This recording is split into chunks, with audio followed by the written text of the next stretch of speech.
Kumbai, mi nome é Zoraida Molina Arndel.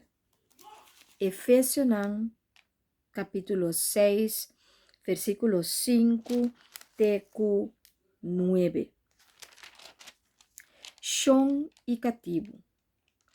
Cativo não obedecer vosso shona no mundo.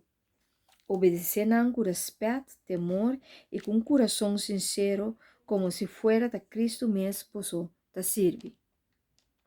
Não há se maneira gente chiflador e sirve não diz ora não da miraboso. Ma maneira cativo de Cristo, que está se Deus sua vontade com inteiro no coração. Assim o trabalho com entusiasmo, como se fuera para Senhor e não para gente vos está fazer. Corda que o Senhor lo recompensa cada gente de acordo com o bom que ele faz, sem ter conta com quem está gente livre e quem está cativo. De vosso banda, vosso que está chão, mas se trata vosso cativo na mesma maneira. Stop de menaçar.